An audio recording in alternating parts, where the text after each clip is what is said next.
さあ気をついてこうやって今がチャンス今がチャンス継承者の位断罪のたてがみ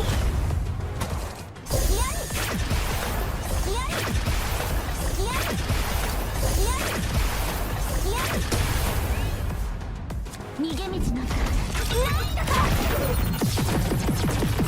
Hey guys, Missouri here, back with another CZM video. And in today's video, we just had the live stream for season 4 and we got a bunch of things that we need to talk about. So starting off, as you see on the screen, we have the actual dates of all the season 4 characters, not just Hilde. So Arabella is going to be coming out the 19th, and then Olga is going to be coming out the 9th. But Hilde is coming out tomorrow on the 29th of July. Right before we get into this video and explaining what Hilde does, I want to give a quick shout out to today's sponsor. LDShop is a safe and reliable game top-up site which offers deals for games such as Chaos Zero Nightmare, Honkai Star Rail, Wuthering Waves, and a lot others. LDShop offers safe and fast deliveries with affordable prices compared to the actual in-game stores, which can allow you to spend big but save more, taking as little as 5 minutes to receive your purchase. Something that would cost me $100 from the in-game Chaos Zero Nightmare store would only cost me $72 on LDShop, saving me upwards of $28, which is almost up to 30% off. Currently, new registered users will get a 15% off coupon on top of another 5% off coupon for a total of 20% off your first purchase. LDShop is already established as one of the biggest top-up sites, and you may have heard of them before, making them a trustworthy company so you have nothing to worry about. Sign up now through the link in the description or the pinned comment below. So getting straight into the video, what does Hilde do and what are some of her mechanics? So Hilde's kit entirely revolves around these new stacks called 0N and Ionization. And if you read what 0N does, yes, Hilde is going to be an extra attack unit such as Faye, our last unit. At the end of the turn, 35% extra attack to the enemy with the highest HP for each 0N. And on effect activation, remove 0N with the max of 60 stacks, which is a ton. So that's going to be a ton of extra attack damage. And we also got a new 4-piece set specifically for extra attack units, so that's probably going to be very good on Hilde. But she does have a certain arrow called Homing Arrow Fracture, and the other 4-piece set we got alongside the extra attack one is the one that deals with fracture. So both of the new 4-piece sets should be able to be used on Hilde. And then as for Ionization, plus 8% damage amount taken for each Ionization, plus 4% additional damage amount taken from Hilde for each Ionization, max 12 stacks. So basically what that's kind of like referring to as, you can think of those stacks as basically morale. So 8 times 12, that's going to be 96, which is basically 5 morale. But if it's specifically for Hilde, you're also going to be getting an extra 48%. It's going to go up to 144%, which is basically 7 morale for Hilde. And Hilde's multipliers are going to be low, so you're going to be wanting to stack morale as much as you possibly can, just like Faye, because she's going to be one of those characters who spams a lot. But her cards are basically free to play, because her homing arrow, draw 1, but attunement activate this card. So basically every time you draw this card, it's going to activate itself, and then it's going to cycle itself since it also draws 1. So pretty good value for her homing arrows. And then getting on to the first card we have for Hilde, it's called Quiver Reload. So this is going to be how you're going to be creating those arrows.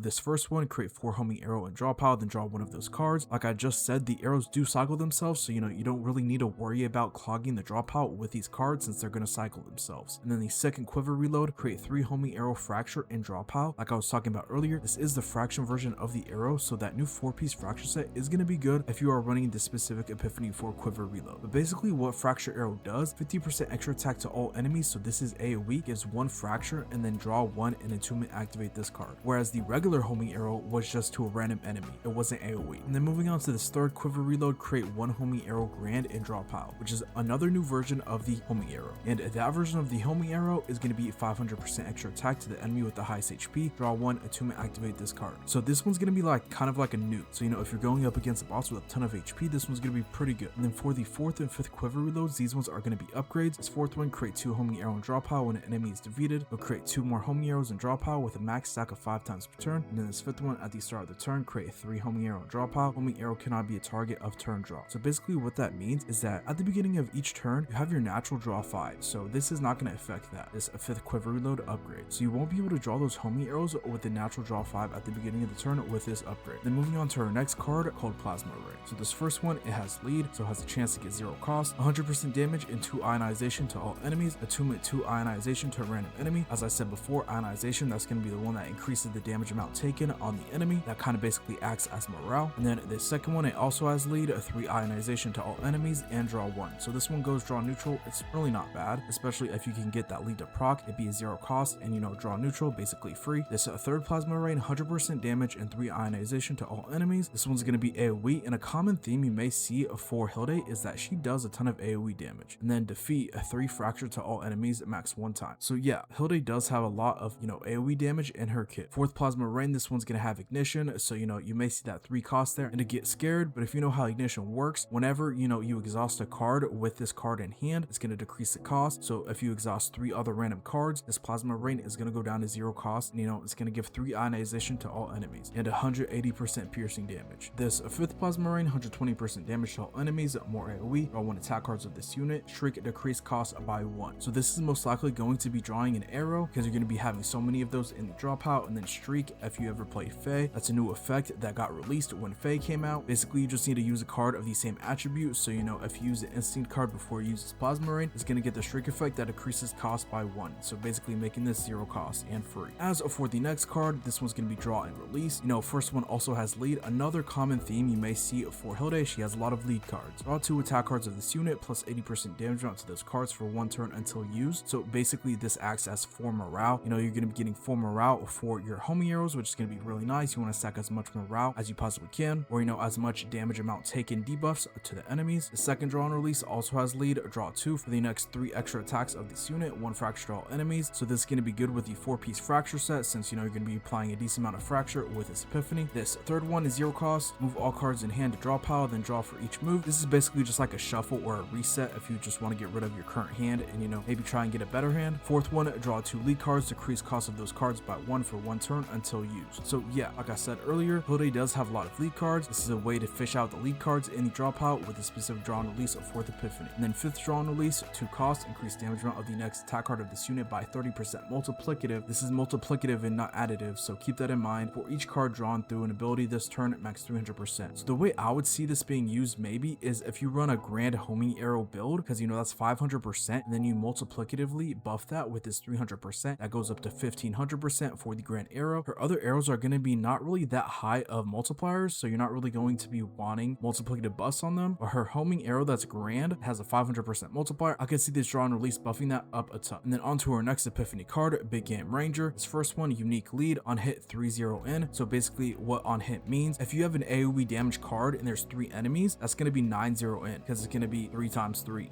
enemies, 3-0-N each. Or if you have a unit that has multiple hits and a card like Chizuru, say she does like 4 hits on one of her cards, it's going to be 3 times 4, which is going to be 12-0-N. So yeah, when it says on hit, it's either one of those. And then the second Big Game Ranger, unique initiation. This is the only one with initiation, so this is the only one you're going to be starting with. All the others you're going to have to draw or maybe get lucky at the start of the turn. But yeah, the second one, draw 2, on hit 2-0-N. So less 0-N, but you're getting a draw 2 to make that setup turn pretty easier. This third Big Game Ranger, on hit 2-0-N, when the attunement effect is activated, you get another 2-0-N. You'll be activating attunement pretty often with Hilde, since all of her homing arrows have attunement. You're going to be drawing those to activate it. Fourth Big Game Ranger, when a harmful effect is applied through an ability, 5-0-N. This was going to be really good, and probably what most people go with, since season 4 is going to be revolved around DOT, damage over time, and damage over time is a harmful effect. Plus it just gives 5-0-N, which is the most out of all of these besides this 5th one. But this 5th one really isn't going to be ideal, because if you read it at the start of the turn, 30-0-N, unable to use attack cards of this unit. So you are basically like crippling yourself if you take this 5th Big Game Ranger. Yeah, you get like 30-0-N at the start of the turn. Maybe if you're running her as like a sub DPS, like you're not using her for like a ton of damage, maybe just chip damage, and you go full support build on her, you could run this. But if you're trying to make Hilde a main DPS, I would not advise this 5th Big Game Ranger. And then onto her unique card, Vortex Arrow. So draw 3, 120% damage to all enemies, pretty good AoE, plus 60% damage drawn for each attack card drawn through an ability this turn at max 8 cards. So that goes up to 480% plus the base 120%, so that's 600%. I could also see this card being able to be buffed by that 300% multiplicative card we were talking about earlier. I was talking about it with a grand homing arrow. It actually could be used for this Vortex Arrow and make that 600% go up to 1800%. But yeah, this is basically just a big nuke, but it also has a good amount of draw. And later on we'll talk about her ego manifestations, but this draw actually goes up to 4 with her E1, which is like really good for an E1 and some insane value. Then moving on to her ego skill, Matrix Overlay. So plus 15% weakness damage amount taken to all enemies for 1 turn. Draw 3 attack cards of this unit, apply weakness attack to those cards for 1 turn. So this is pretty good because because it's going to be drawing, you know, Hilde's homing arrows. It's going to activate those, but it's also going to draw. So, you know, those homing arrows have draw 1 on them when they get activated from the attunement. They're draw neutral. So even though this says draw 3 attack cards of this unit, you can basically treat this as a draw 3, since, you know, those homing arrows are also going to draw themselves. But also, you're just going to be getting a ton of weakness damage from this ego skill, making all of her attacks and extra attacks do a lot more damage. And then getting onto the ego manifestations, like I was talking about earlier, this E1 is pretty good. Change the following effects for Vortex Arrow: increase draw by 1 plus 60% damage amount, and change the damage amount increased for each attack card drawn through an ability this turn to 90%. So basically, it changes the draw from 3 to 4, and then, you know, the damage amount from 60% to 90% for each attack card drawn. This is pretty good because, you know, 4 draw for 1 AP is insane value, but you're also going to be getting a decent amount of damage from this, you know, Vortex Arrow. And then onto this E2. This E2 is actually pretty good too. At the start of the battle, Hilde's critical chance becomes plus 10%. I'm pretty sure that's a little typo. It doesn't become 10%, it just adds an extra 10%. But at the start of the turn, or when an enemy is defeated, gain 1 double tap. And basically what double tap is, when homing arrow is activated, 300% extra attack to the enemy with the lowest health, and on effect activation, decrease double tap by 1 to max of 5 stacks. So that is a huge extra attack that you're going to be getting there, a 300%. That's nothing to scoff at. And on top of, you know, the 10% critical chance at the start of the battle, this E2 is pretty solid. Not to mention, you know, the value that you're getting from the E1 also. Her first 2 dupes are pretty solid. Then onto her E3. Her E3 is basically kind of like not really as good or nearly as valuable as the E1 or E2, but basically what the E3 does, change the weakness damage amount taken effective matrix overlay from 15% to 25%. So, you know, just an extra 10% weakness damage, nothing insane. And then onto the E4. For each hit an ally performs, gain 1 Find the Gap. And what Find the Gap does, increases damage amount of Hilde's extra attacks by 5% with a max of 8 stacks. So that's a 40% damage buff for Hilde's extra attacks for this E4. Pretty solid and pretty good. And then onto the big one, the E6. So when Find the Gap reaches 8 stacks, you get plus 15% additional critical chance to instinct attribute allies. So this isn't just for Hilde. This is also going to be buffing, you know, Arabella or Olga. If you decide to pull Hilde E6 and then Arabella or Olga later on in the season, this is also going to be buffing them, since, you know, season 4 is all instinct units. All 3 units are going to be instinct. So yeah, this E6 is going to be buffing all of them. And then it's also going to increase the max stack of 0N to 100. And at the start of the turn, you'll gain 15 0N.